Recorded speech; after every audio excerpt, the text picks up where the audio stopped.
Okay, good day. Today we have a great podcast, and our today's topic is like wonderful topic. It's called Privacy Workflow Talk with Jacob Larsen, and we actually are very glad to have Jacob here today with us to talk about such an incredible thing like about workflow, because many people want to do privacy and they actually don't understand what the workflow is. And when a company hires a privacy pro, company usually don't understand. Okay, what's he gonna do? What's she gonna do? Like what do you do? You read GDPR or what?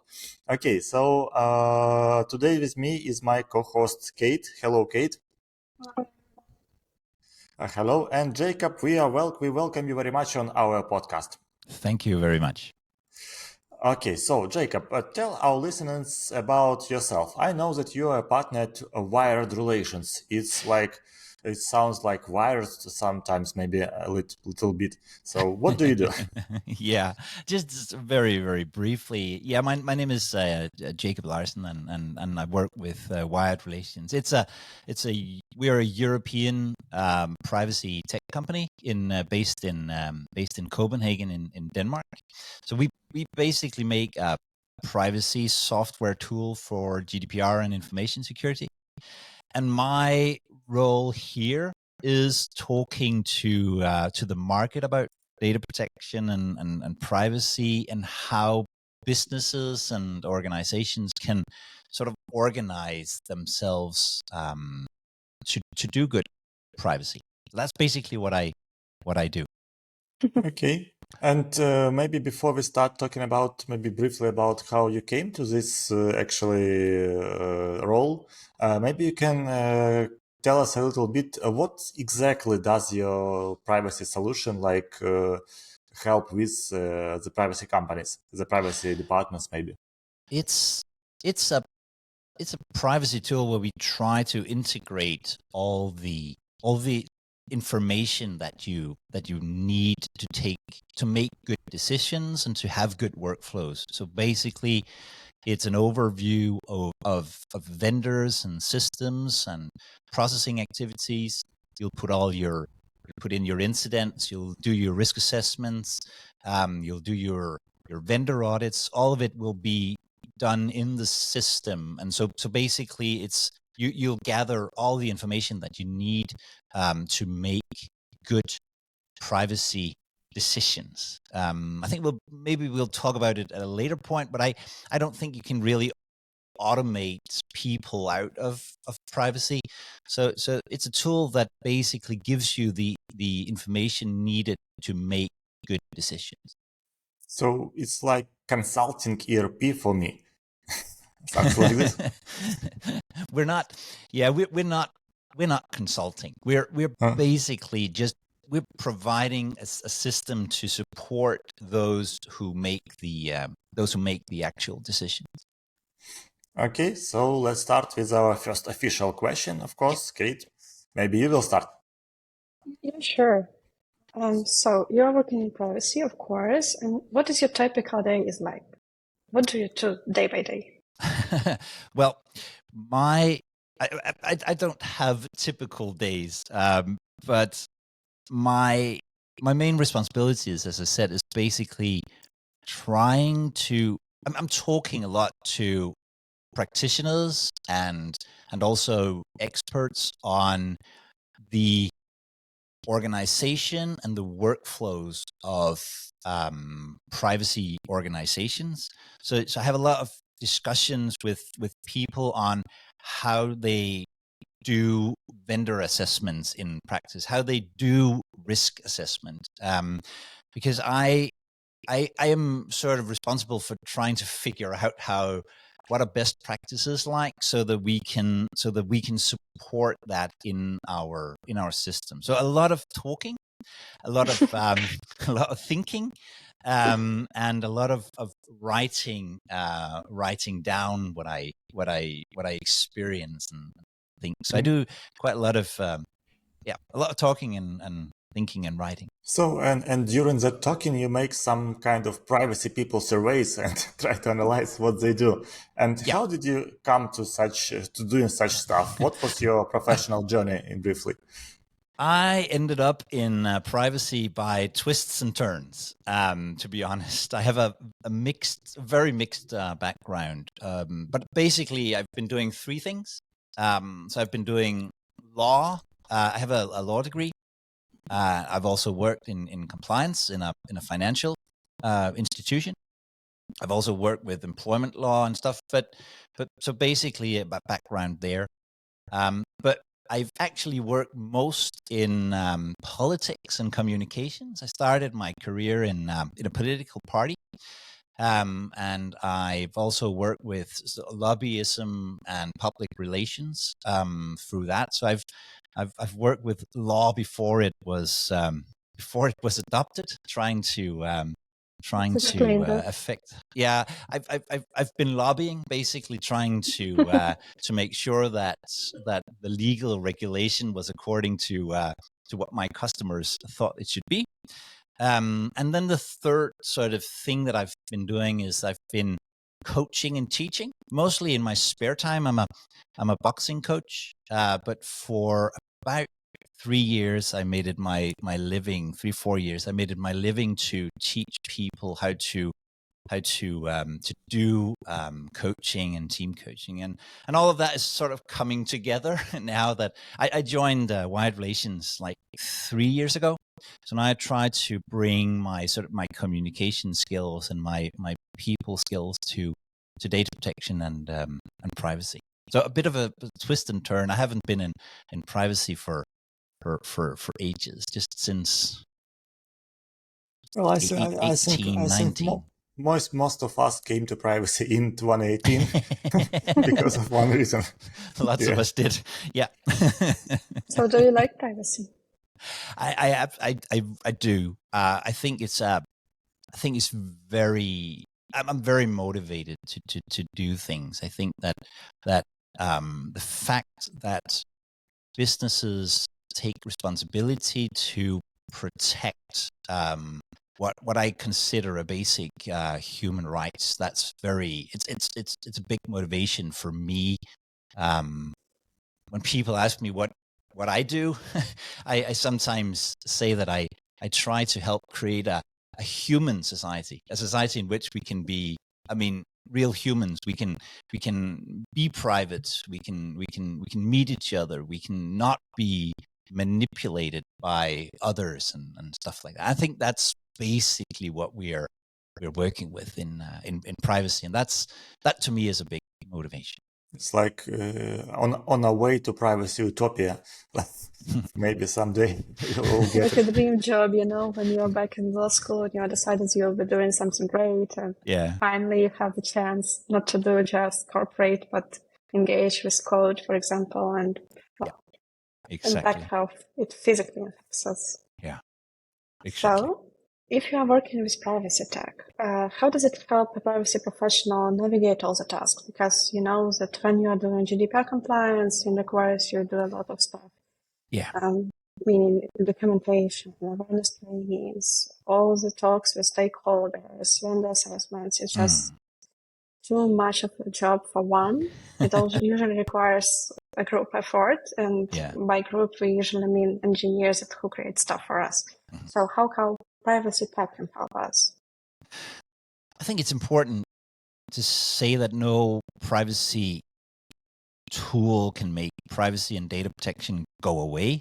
So sort of complete automation, in my point of view, is not an option.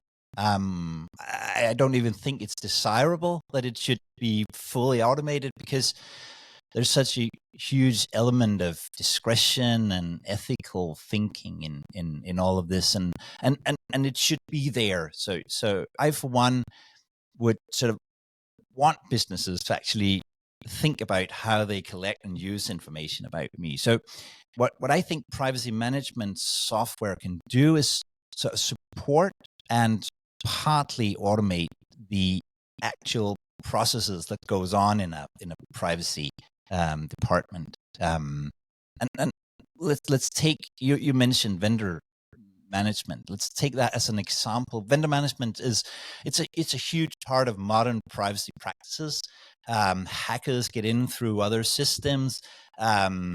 companies process information on our business's behalf, and most companies will have hundreds of systems and vendors in play.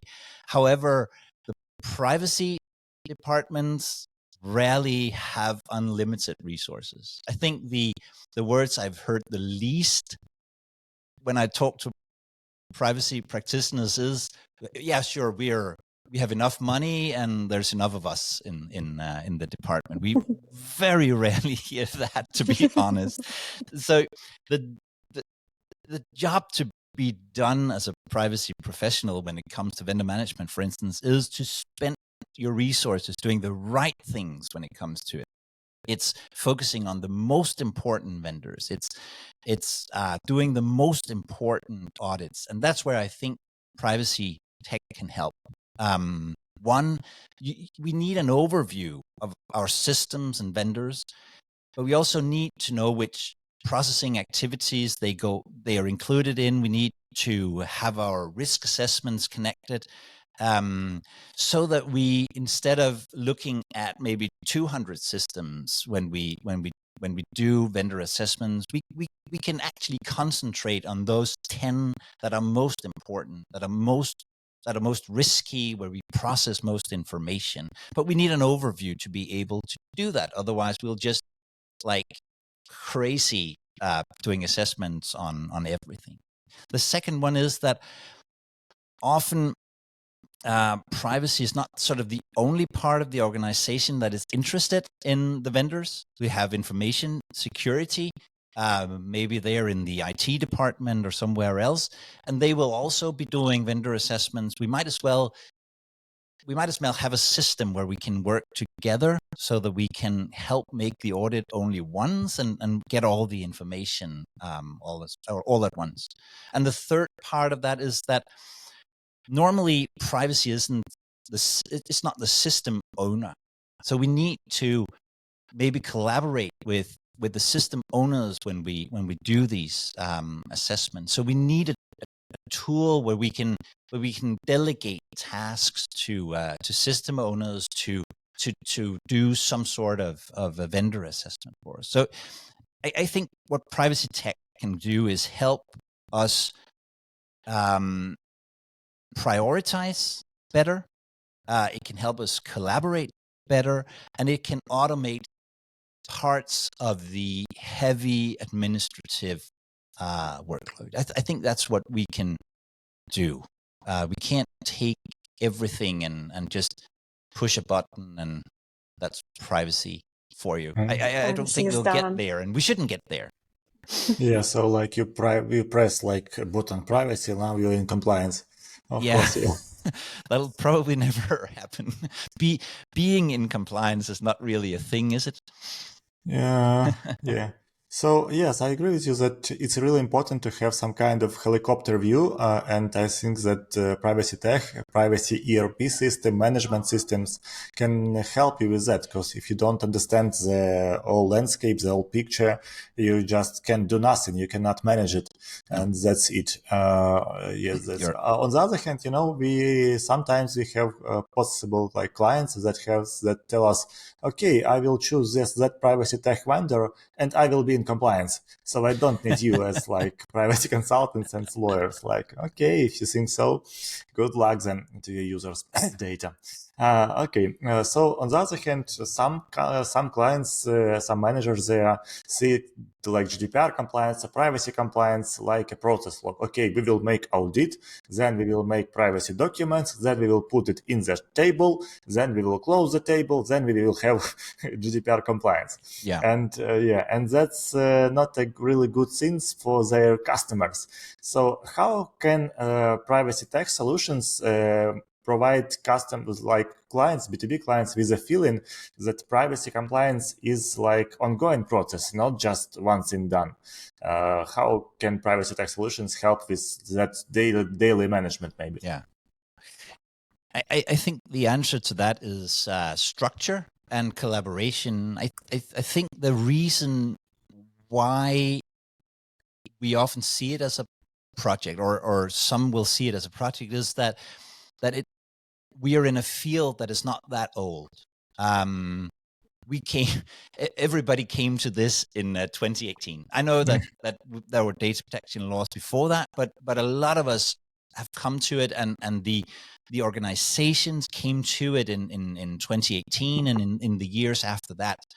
And the task at that point was, let's be compliant on the 25th of May or some time after that.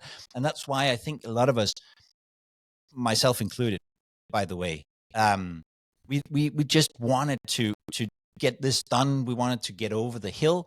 And if we're still looking at it that way, I think it'll be very, very difficult to really do good things with data protection if we keep on working with it as a project. But I think we're moving right now. When I talk to people, more and more will be telling me, let's do this as a process and not a project. And I think, as I said, structure and collaboration. One of the things that I sometimes see in organizations is that there is somebody, we can call her Judy. There's somebody who is in charge of data protection, and a lot of the things that is happening it's in Judy's head, right? Judy knows that in March we do vendor assessment. Judy knows what processing activities are most important because, well, she did them. Judy can tell you what to focus on in awareness training because, well, she handled the last 10 incidents. However, Judy might get another job at some point. And then I see that people just start over, or Judy might get stressed by the sheer responsibility of having to keep everything in her head. So a company's privacy program needs to be founded in systems, not people. I think that might be the best selling point we as a software developers have, to be honest, that we need a structure around it so that when Judy gets another job, somebody can just sit down and actually carry on everything that is being doing. And then we also need collaboration. So the thing is, privacy knows everything about data protection and laws and practices, but the business knows a lot about what is going on, what systems are being used, what new processes we're looking into. I'm sorry, my camera just went. Fine. It's okay. For privacy to become a process, we need also to make it collaborative. So what I would suggest that people who are looking for systems, what they look at is whether or not they are collaborative, whether or not they are made in such a way that people who are not privacy nerds can actually help in doing things. So structure and collaboration. That's my those are my two sort of things that tech can do in making this a process and not a project. Mm-hmm. So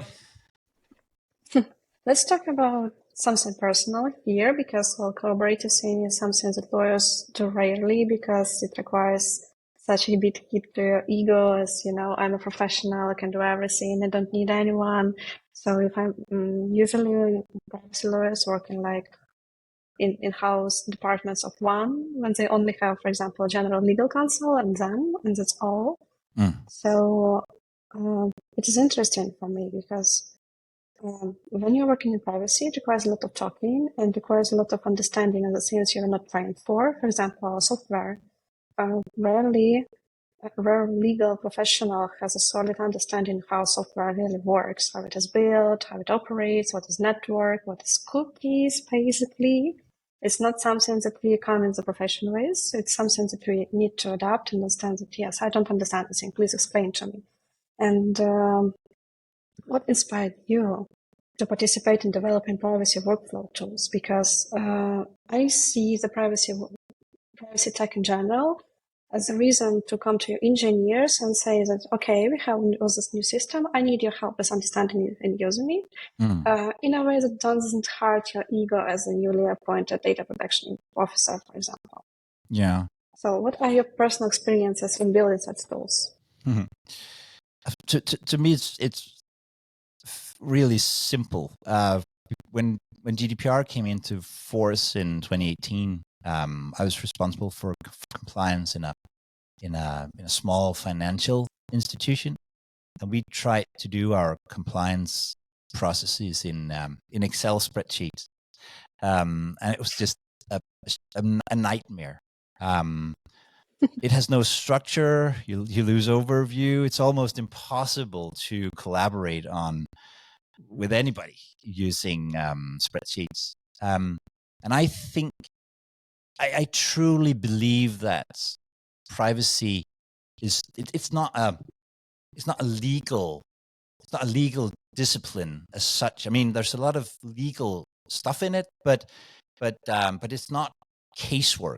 So you're not solving cases. Like as I said, I have a law degree, and a lot of what we learn in law school is to solve cases. So this is happening. This is what would be the outcome of this case. But here we have it's another legal discipline, and we need to be able to work together. So when I experienced that it was just very difficult to do my job without collaboration and overview and structure and control, that's kind of what inspired me to go into workflow tools and stuff. When I started with wired relations and started talking to others, I also realized another thing. I met so many privacy pros who were, on the one hand, super engaged with privacy. They just wanted to do a good job and protect people. And on the other hand, they were just totally frustrated with sort of not being able to do it properly, not being able to prioritize, spending too much of their time doing sort of repetitive tasks and just trying to get an overview of what was happening. So that's basically what I would like to help solve. Okay. Okay. So on the other hand, when we have some company, we have some legal department there.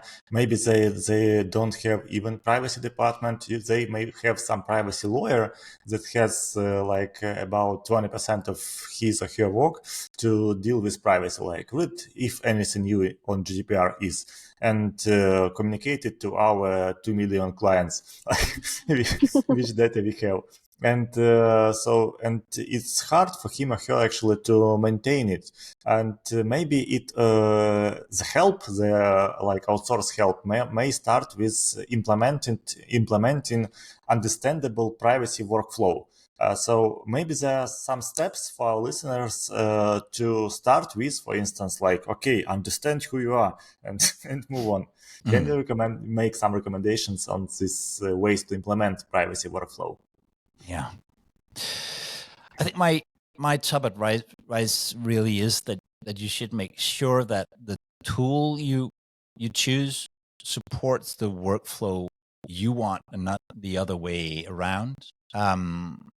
Sometimes, to be honest, I hear people saying that they sort of spent the time. They sort of spent the time setting up the system and sort of feeding it. Sometimes I refer to it as Tamagotchi systems. You might be too young to remember the Tamagotchis that were I remember. Japanese. I Yeah. Some systems are a bit like that. So they need sort of constant attention but the system should really help you do your job, not the other way around. So my top advice would be to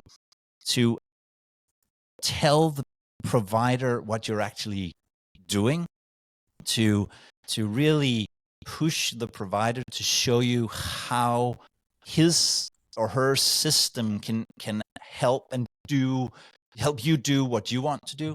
You should have obviously also listen to the supplier, because maybe they will have some best practices that they could tell you about. But by and large, the system should be more like a more like a referee in a football match. You shouldn't see the tech, but it should make the game flow. It shouldn't be like a Tamagotchi that is constantly in need of attention. The system should really help you and not the other way around. And I think that has to do with really discussing your workflows with the supplier so that you're absolutely sure that your central workflows can be supported by the system. Then working with them, maybe choosing a supplier that can actually help you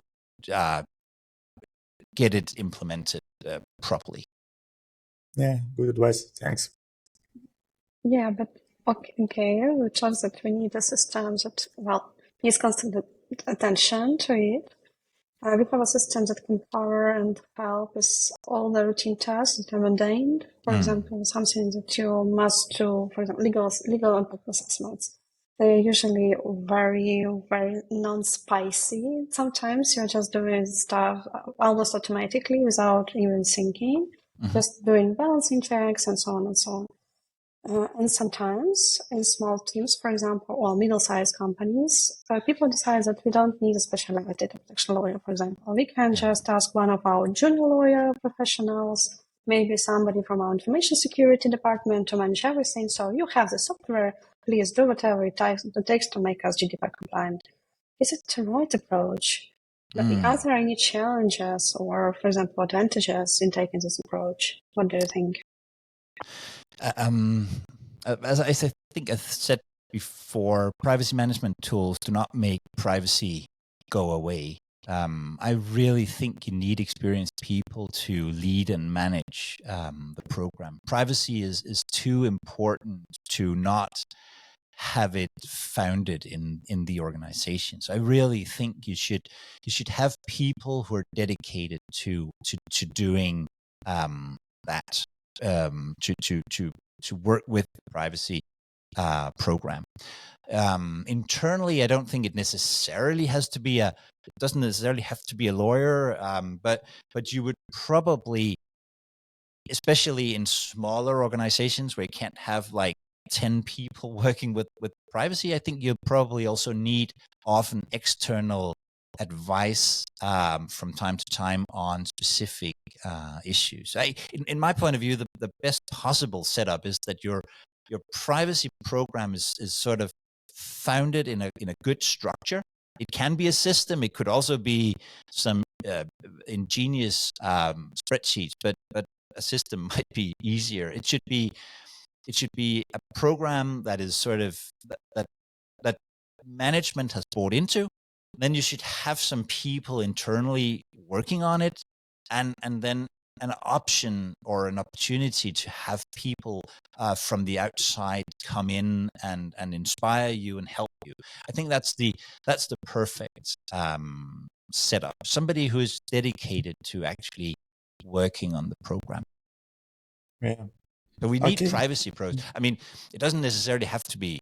I've seen both people internally working on it. It could also be, I mean, a part-time people or consultant, but somebody who is dedicated to doing the program for the business.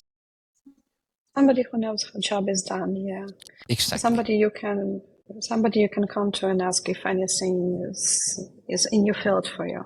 Absolutely. Yeah. Okay, maybe the last maybe for today is a bonus question for you, which was not agreed at all. Okay, so let's talk a bit about privacy compliance and AI in privacy tech. Yeah. There are some good examples for today that can be and should be mentioned. For example, AI can be used in cleaning the data from the personal data in order to use that data sets to train AI. Of course, AI can come up with some synthetic personal data. It sounds strange, but it's as it is, and it will be used to train some AI models. On the other hand, maybe people think of AI like that a substitute to a DPO. DPO AI, which will consult you on matters and so on. Of course, you can try use ChatGPT as a privacy officer at your company, but it is a bit risky. Of course, you can make some smart prompts to it, teach it something, like make some base, but it's also risky. Yeah. How do you think will AI be a substitute to privacy pros, and will it enchant privacy practice in general? It will. I sincerely hope it won't. It won't sort of substitute privacy pros. I do see areas in which it can help. You've mentioned some good examples. Others could be. We've talked about vendors. One of the big issues is. But just reading through the responses to audits, maybe you're getting their ISO certification or some sort of accountant who's been doing something, and just reading through it and figuring out what to do based on the vendor assessment.